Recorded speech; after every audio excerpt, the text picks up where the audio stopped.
Welcome to another episode.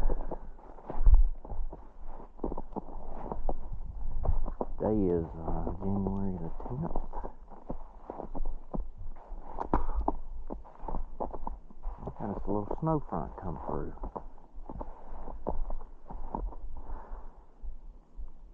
And had a 6 point this morning come across over in front of me. Smoke pole misfired twice, snapped 2 caps. So I'm gonna walk back out here and see if I can go find me another one.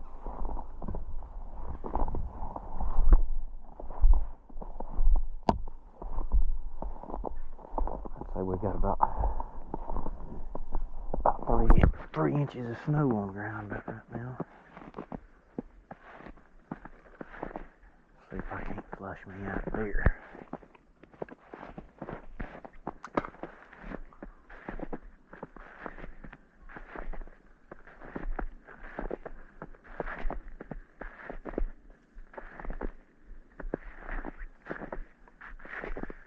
Good thing about snow on the ground, it muffles your footsteps.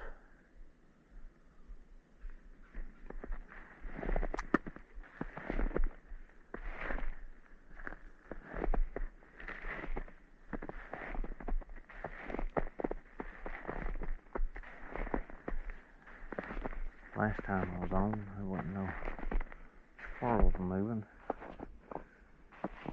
Today I'd say about the exact same thing.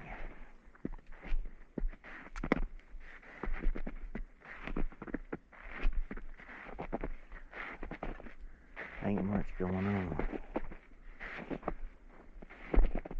It's all awful quiet out here.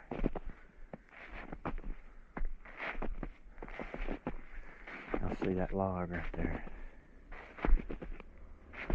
Right here to the right. A squirrel hunter right there and shot many squirrel out of these trees right here.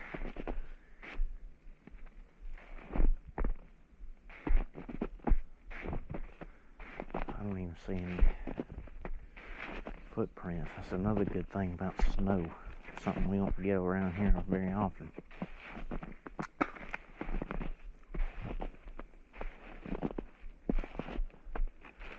You can track your deer,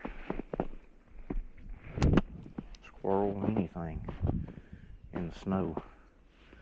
Blood trails.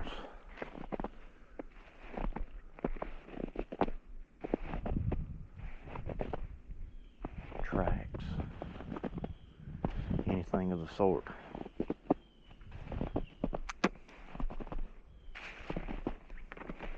Chew the back spit.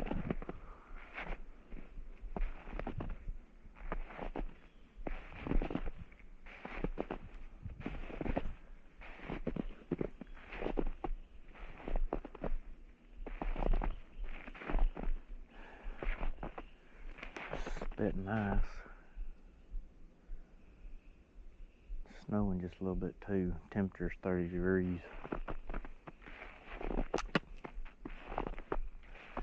Got lucky enough to get the day off. Right, complain. A bad day in the woods is a good day to me.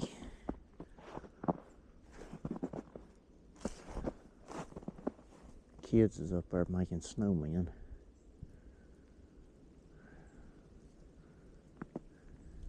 My ding dong self's out here wandering around the woods.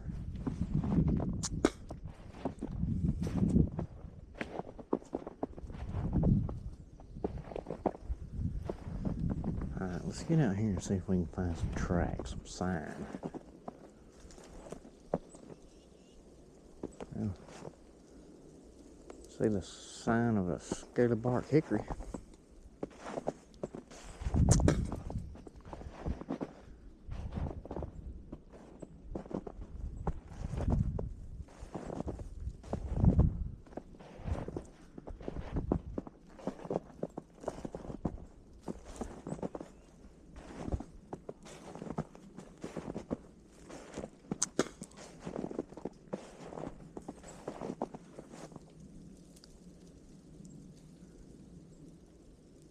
ice is starting to come down real good out here now. Hits that road a little bit. Freezes.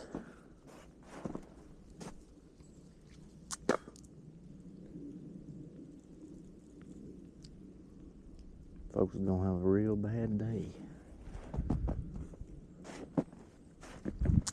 I want to take y'all over here and show y'all something.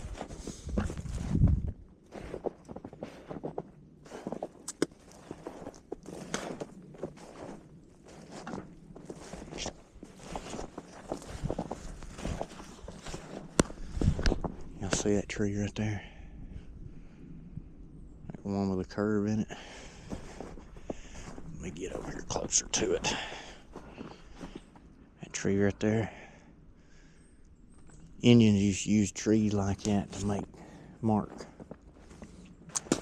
certain sign, like the river is directly that way. Older trees like that right there, most of them are probably not around anymore. That one, whenever it was a sapling, probably had a bigger tree fall on top of it and it started growing like that. But back in the day, 17, all the way to about 1830, they would use them to mark a certain way, certain path, whether it be to fresh water or something of the sort. They's pretty smart individuals.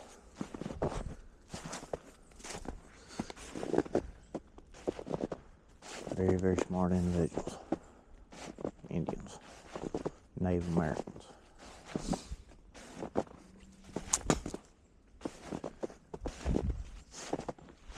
Kinfolk from Kaintuck, what I like to call.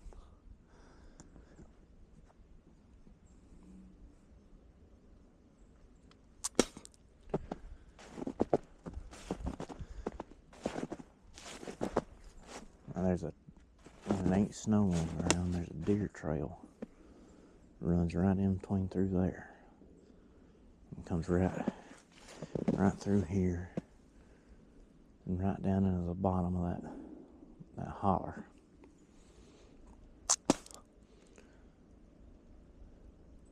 Like I said, I was over that way this morning about 6:45 when I had that 6-point walkthrough on me, and you could see him,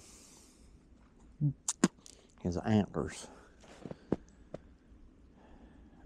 had snow on the top of his antlers, like it was just, I wouldn't necessarily say sticking to him,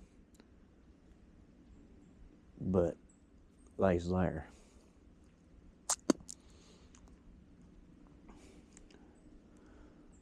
I see a bur oak sitting over there, real strong bottom, like it's real wide at the bottom. If you look right through here, straight ahead of me, to the southeast, that's where it was at. That's where it's at right there. You see all that stuff piled up around that tree right there. My neighbor's property is here. Another neighbor's property is here. I've only got about 150 feet wide, but I've got 500 foot long right here.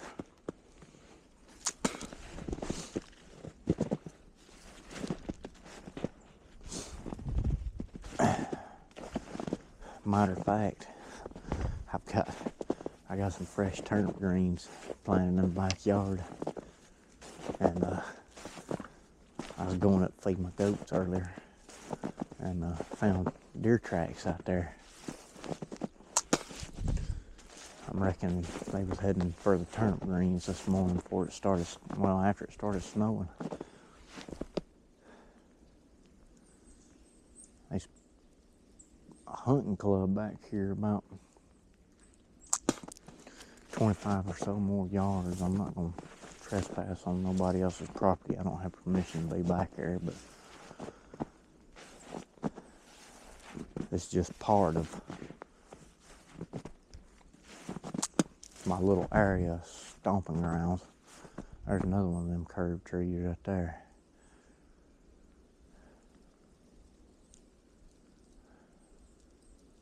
Wind's starting to kick up a little bit.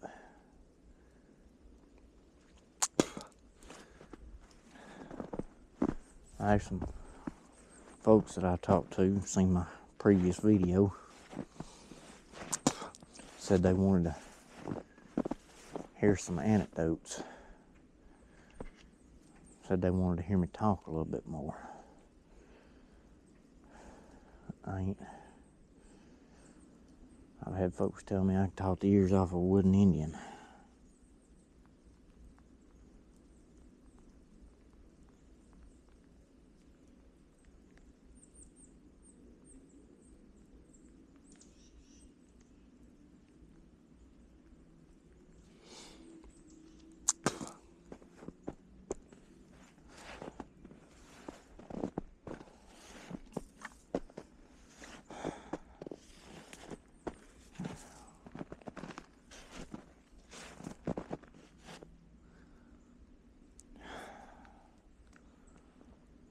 Well, I've had a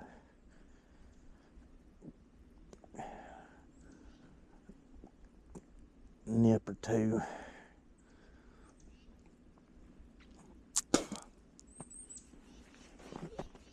Trying to keep the cold out.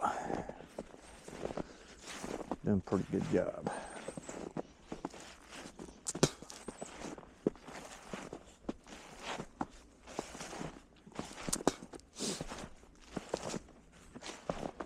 But our main focus, main objective for today is going to see if we can find any deer sign right here during or after this here snow.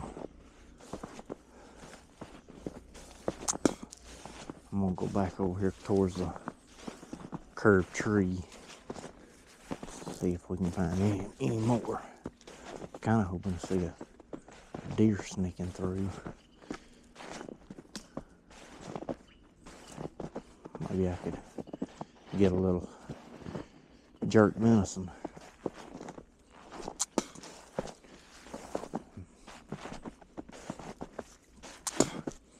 Oh, would you look in there?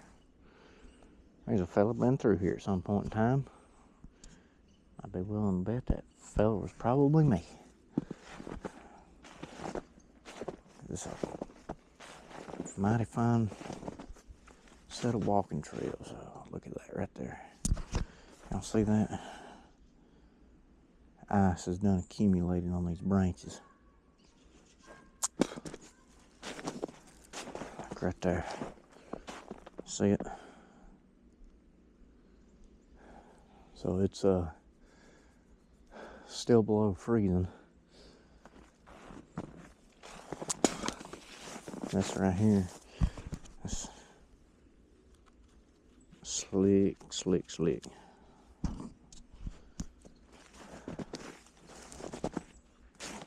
Slicker than owl crap, is what I always call it. Well, I didn't realize I had so many scaly bark hickory trees over here as I do. These folks tell me if I take the bark off these scaly bark hickories, take the bark off of it and boil it 25-30 minutes, and then take it and strain it. They say it's a fairly medicinal herb.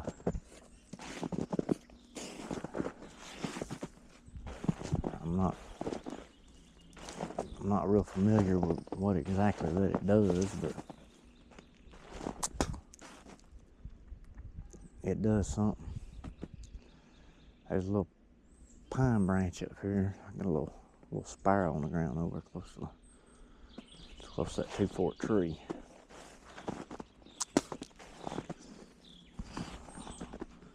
Got some snow that's fell off the tree right here.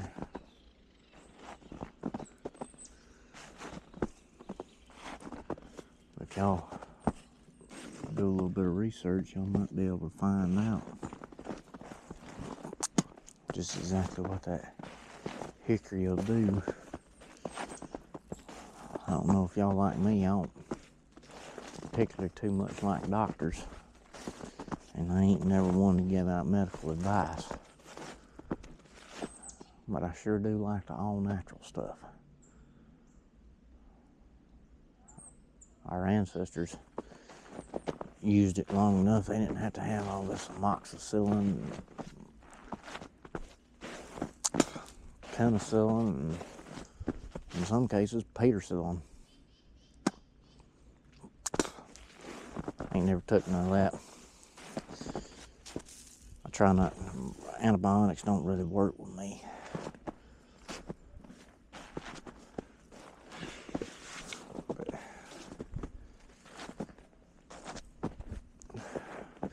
That's my trusty CVA Staghorn nickel, made in Spain black powder rifle. It's a 50 caliber. It's got a 1 in 32 twist. She's done real good for me up until this morning. I don't never deer hunt with anything but a black powder rifle. I kind of like the old way of doing it.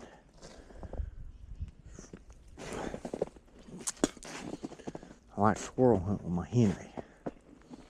Coyote hunt with my Henry 17 HMR.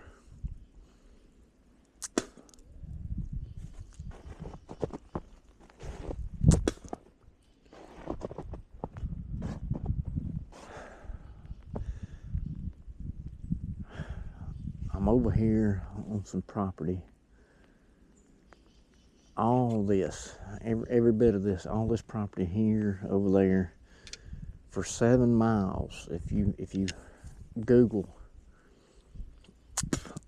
Coates Bend Plantation House, it was founded by a man named Coates. He built a plantation house there. It's still standing to this day. Pretty sure it may be a museum by now, but I'm not real sure. All this land, for I think they own between 5,000 and 7,000 acres at one time, which is about 5 or 7 miles, and this property is about 3.5 miles away from it. So I'm pretty sure this was part of that property.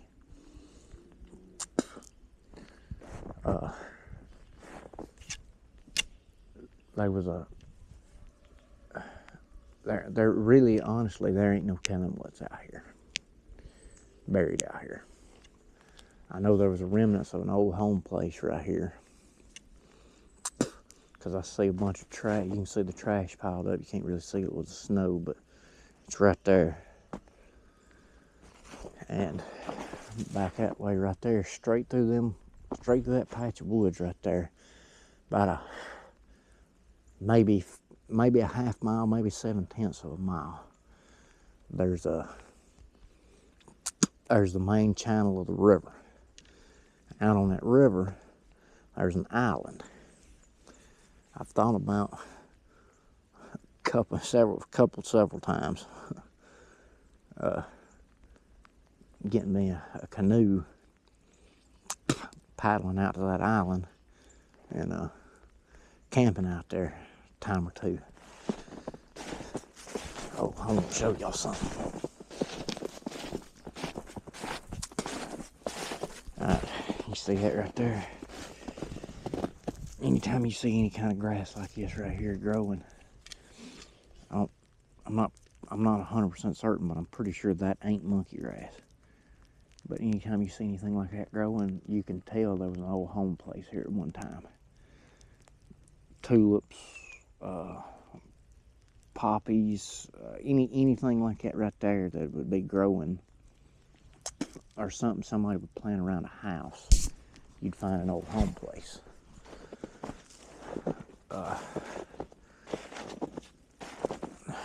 so far, ain't seen no sign of deer in here. But that 6-point that I had come across me this morning came this way. And I'm pretty sure he crossed the road, so I'm gonna go up here a little ways and see if I can see where he might have went.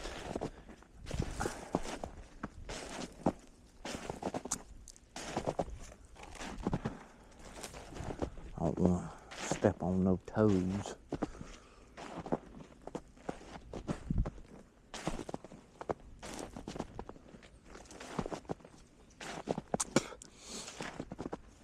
Like I said, I'd have had him this morning if my caps wouldn't have snapped on me.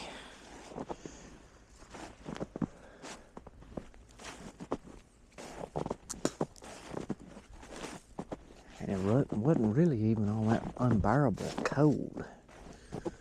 It was fairly decent out here. I mean, to my standards at least.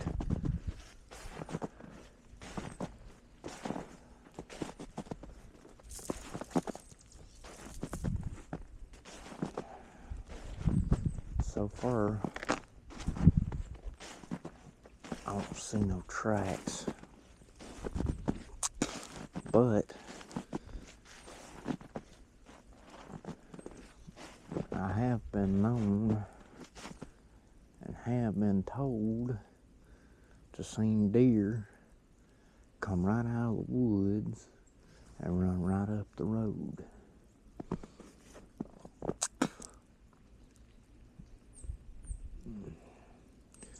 It's about, I'd say probably right around 10 o'clock right now. 10 o'clock on the 10th. I seen that deer at 6:45 this morning.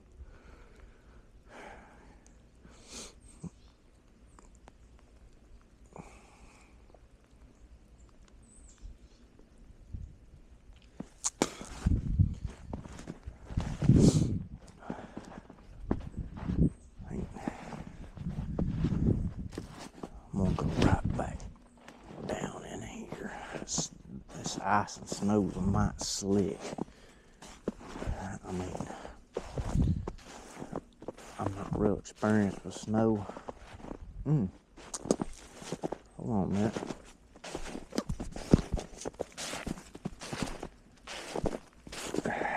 You see it right there? There's tracks. They've been up for a while, but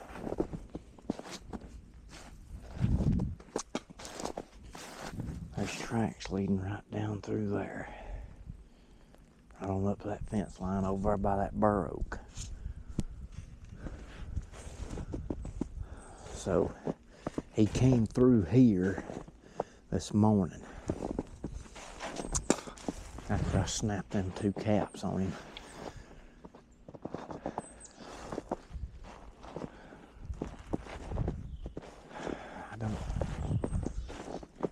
I suspect he'll be back this afternoon, and if he is, I'm gonna bring y'all out there with me, and I'm hoping I can smoke him.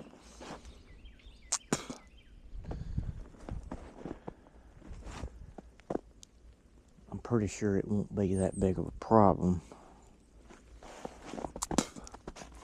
seeing as I've got one of them stick poles. Oh, and there's another set of tracks from some jack wagon passing through. I'm pretty sure I know who that jack wagon might be.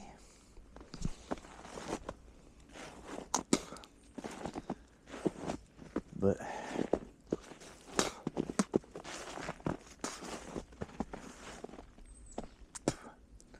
a squirrel nest. There's a squirrel nest over in a big pine over there. He's right big pine straight ahead, directly in front of me, about northwest. Alright, I'm gonna give you a little layout of the land. That right there's north. There's east. That is south. And that is west. So just so y'all know which ways I'm a pointing. I've got a house and a barn that a little old lady used to live in to my east, and I've got another stretch of property over here to my west. So basically right here we hunt north to south.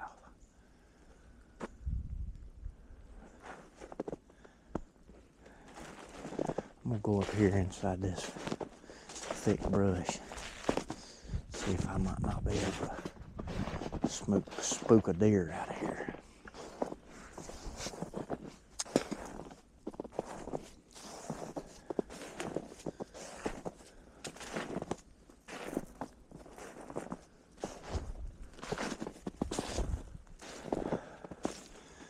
Another thing, you see mounds like this, rounded up mounds on the side of a hillside. I'm not saying that it is, and I ain't saying that it ain't, but there is a possibility on land that has been known to be inhabited by Native Americans. There could possibly be, if you look in the right spot and you know where to look, burial mounds. Because when the Spanish came through, about 100 years after, there was a massive death wave from the Indians and Native Americans that were hit by smallpox and malaria and everything else. Well, they only had probably, in tribes like the Cherokee, where they had probably 12 to 15,000 people.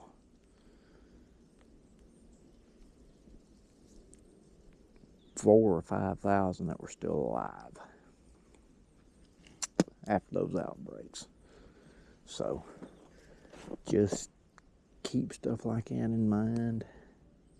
Don't walk on it. Just to be on the safe side. I do not like desecrating anything like that. I do not like doing anything like that to any type of grave or anything.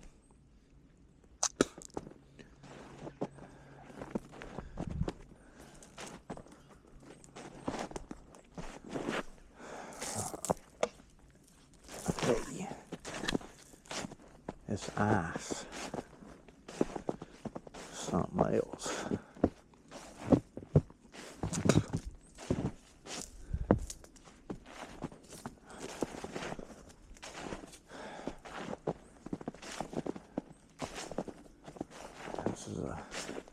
This right here is a little pine thicket.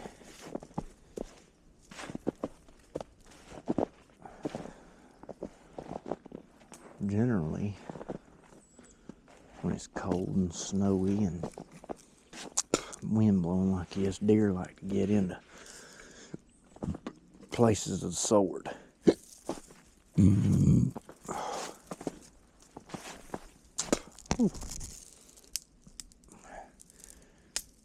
Taste that. Who hit John?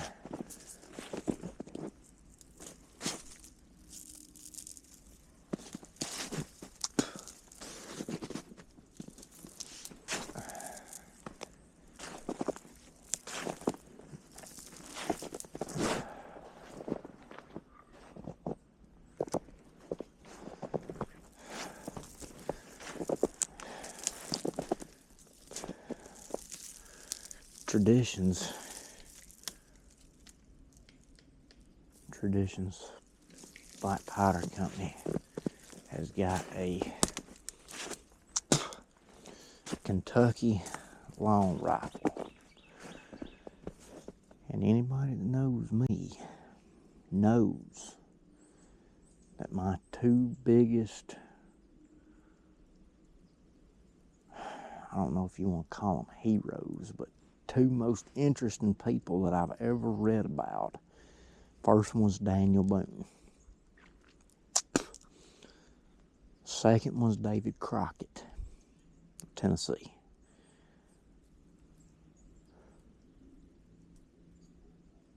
Aspira over here to my right, over to the west. Now, a very, very close second to David Crockett would be Jedediah Smith.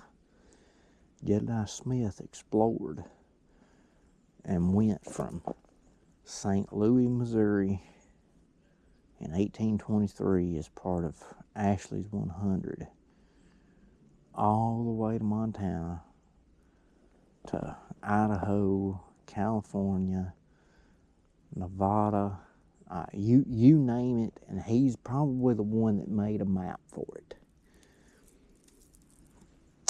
When he was killed by Comanches in 1831 or 1832, he was 30 years old, and he'd done been mauled by a grizzly bear and survived. So I'd say Jedediah Smith was probably one of the toughest people you'd ever meet in your life.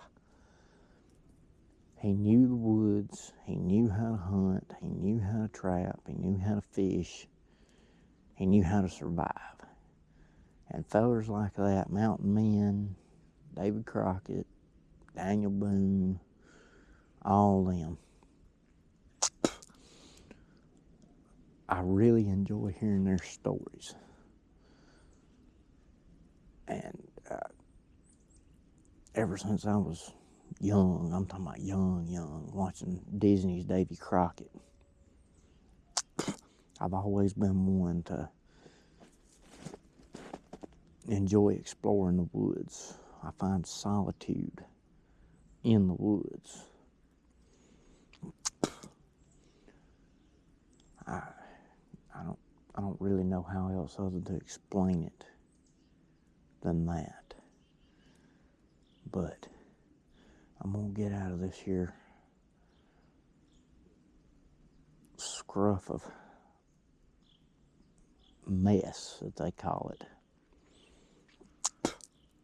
And I'm gonna go out here and sit and stand here in just a little bit, and we'll get right back at you.